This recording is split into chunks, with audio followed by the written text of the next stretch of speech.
Assalamualaikum warahmatullahi wabarakatuh. Apa kabar semuanya? Semoga dalam keadaan sehat dan selalu dalam lindungan Allah Subhanahu wa Ta'ala. Oke, untuk memulai materi kita hari ini, supaya kita selalu diberikan kelancaran dalam pembelajarannya, diberikan ilmu yang bermanfaat, alangkah baiknya kita membacakan Bismillahirrahmanirrahim. Oke, untuk pembelajaran prakarya aspek pengolahan hari ini kita akan melanjutkan yang minggu kemarin. Minggu kemarin kita membahas di KD 3.3 yaitu mengenai makanan dari bahan pangan hasil perikanan dan peternakan.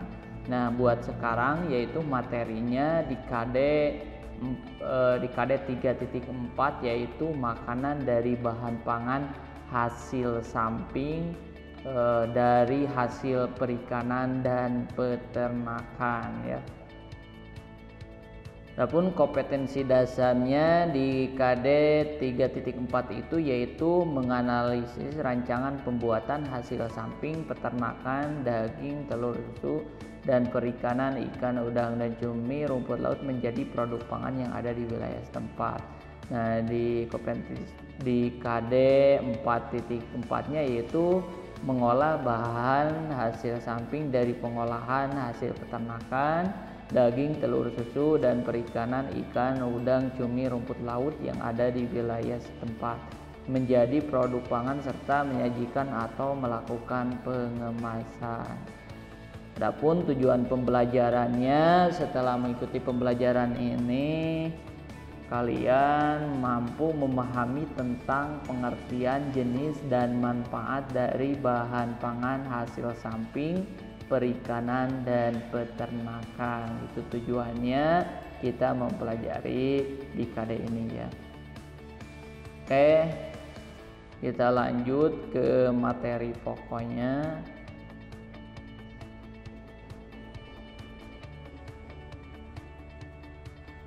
Makanan dari bahan pangan hasil samping, lihat dari pengertiannya. Nah, bahan baku berupa daging hasil perikanan dan peternakan merupakan bahan pangan utama manusia. Nah, sedangkan ini bagian tulang, bisa tulang ikan atau tulang dari peternakan ya, hasil peternakan, terus kulit, jeroan, kaki, nah, dan sisik ini adalah bagian tubuh yang jarang dimakan tetapi masih dapat dimanfaatkan sebagai bahan pangan hasil samping dari hasil perikanan dan peternakan, masih memiliki kandungan gizi sehingga dapat dimanfaatkan hasil samping pangan. Ini salah satu contohnya atau bahan hasil samping dari perikanan dan peternakan. Contohnya di sini ada tulangnya, kulit, jeroan, kaki, dan sisik. Ini merupakan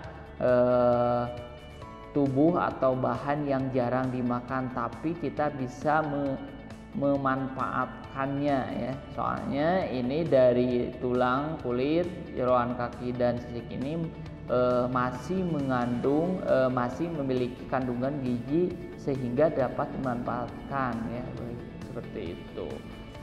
Oke, selanjutnya hasil samping dari bahan pangan hasil perikanan dan peternakan dapat dimanfaatkan dan diolah menjadi makanan siap konsumsi. Nah, ini salah satu contoh dari olahan bahan pangan hasil samping. Contohnya di sini ada mie, bakso, dan ceker ayam. Jadi ceker ayam ini merupakan hasil dari bahan pangan hasil samping peternakan ini dari ayam ya, seperti itu. Ada juga yaitu keripik ceker ayam, ada yang dibuat keripik kayak gitu ya. Selanjutnya contohnya juga ada kerupuk kulit ikan, ini dari kulit ikan dibuat kerupuk ya. Selanjutnya yaitu kerupuk kulit sapi, atau bisa disebut kalau kerupuk sapi itu makanan kerupuk dorok-dok ya, kayak gitu. Oke, selanjutnya yaitu kerupuk usus. Nah, kerupuk usus ini terbuat dari daleman atau dari jeroan peternakan, itu bisa dari ayam contohnya kayak gitu ya. Ini contoh olahan dari jeroan. Selanjutnya yaitu ada gulai kepala ikan kakap. Kalau ini tidak asing lagi, banyak di restoran-restoran ya.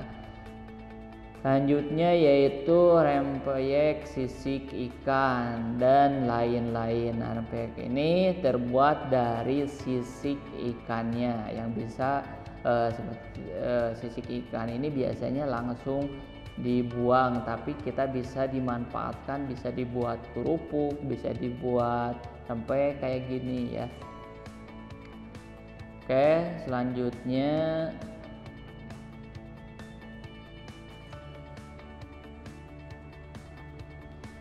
jenis dan manfaatnya. Nah, jenis-jenis bahan baku yang digunakan untuk membuat makanan dari hasil samping perikanan dan peternakan yaitu yang pertama jenisnya itu ada kepala ikan. Nah, jadi kepala ikan ini mau kepala ikan emas, mau kepala ikan kakap, pokoknya dari perikanan itu kepala ikan gitu ya. Jadi kepala ikan adalah bagian kepala dari tubuh ikan di mana terdapat insang, mata ikan, dan mulut ikan. Bagian kepala ikan dapat diolah menjadi hidangan yang lezat dan berbagai. Seperti contohnya olahan ini, gulai kepala ikan atau sup kepala ikan. Nah, ini salah satu contohnya, ada yang dibuat gulai kepala ikan, ada yang dibuat juga sup kepala ikan. Nah, oke, bagian kepala ikan ini masih memiliki sedikit daging serta nikmat menyantap bagian mata ikan. Nah, memiliki nilai nutrisi yang hampir sama dengan bagian tubuh utama di mana terdapat daging ikan sehingga dapat memenuhi kebutuhan gizi serta memiliki nilai jual ya. Itu manfaat dari kepala ikan. Selanjutnya yaitu jenisnya yaitu ada kulit. Nah, kulit ini bisa kulit sapi, kulit ikan, atau kulit ayam, pokoknya dari perikanan atau peternakan. Oke, kulit ialah bagian paling luar daging. Kulit merupakan organ tunggal tubuh paling berat. Kulit juga merupakan hasil ternak yang paling tinggi nilai ekonomisnya, yaitu sekitar 59% dari nilai keseluruhan produk yang dihasilkan oleh sektor ternak. Nah, kulit mempunyai banyak fungsi, antara lain sebagai alat perasa, pelindung, jaringan di bawahnya, memberi bentuk, mengatur suhu tubuh, tempat sintesis vitamin D. Kulit dapat diolah menjadi produk. Nah, ini salah satu contoh olahan dari kulit itu menjadi produk pangan, itu seperti kerupuk. Jadi ada yang dibikin berbagai kerupuk ya, ada juga yang dibuat sebagai gulai kulit sapi. Nah, ini salah satu contohnya. Betulnya masih banyak lagi ya. Oke, selanjutnya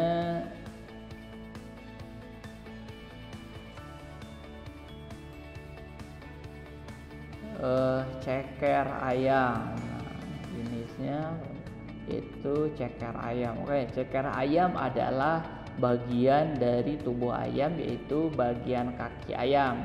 Tekstur yang unik dan rasanya gurih membuat ceker ayam digemari oleh banyak orang. Bagian tubuh ayam ini masih memiliki nilai gizi dan manfaat bagi tubuh.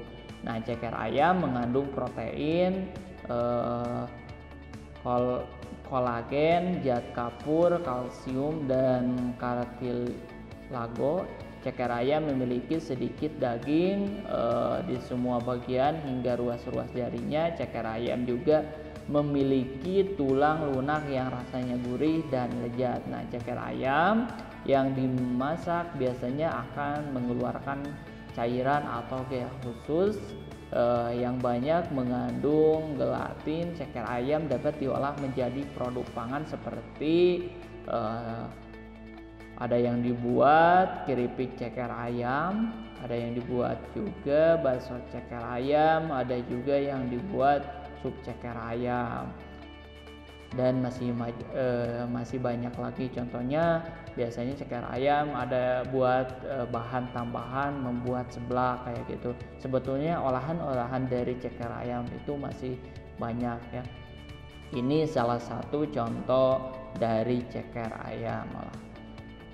Oke, selanjutnya yaitu ada tulang ikan. Nah, selain kepala ikan yang bisa mengurangi terjadinya osteoporosis, ternyata tulang ikan juga dapat membantu menguatkan dan memperkokoh tulang tubuh manusia karena tulang ikan mengandung kalsium, fosfor, dan vitamin D yang sangat dibutuhkan oleh tubuh dalam menjaga kokohnya tulang. Nah, tulang ikan biasanya dikeringkan dan digulai menjadi digiling, ada yang menjadi tepung. Setelah menjadi tepung ini baru bisa diversifikasi dalam bentuk olahan berupa cemilan.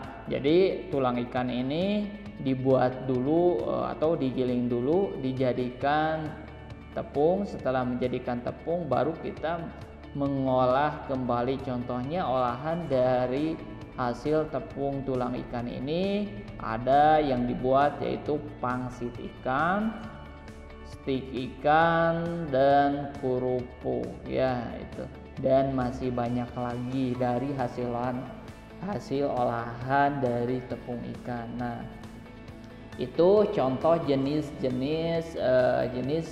dari hasil atau bahan samping dari perikanan dan peternakan. Sebetulnya masih banyak lagi, silahkan kalian cari lagi bahan yang masuk ke hasil perikanan dan peternakan ya. Oke, sampai di sini kalian sudah mengerti, sudah tahu apa itu bahan hasil samping dari perikanan, jenisnya seperti apa, manfaatnya seperti apa, diolahnya itu seperti apa. Yang biasanya kita makan, contohnya kita bakso ceker ayam. Oh, ini masuknya yang diolah ceker ayam ini adalah masuk ke bahan hasil samping dari peternakan kayak gitu ya. Oke, Bapak cukupkan sekian untuk pembelajaran ini. Kalau ada yang mau ditanyakan atau ada yang kurang mengerti, kita bahas di WA ya. Oke, sekian dari Bapak. Assalamualaikum warahmatullahi wabarakatuh.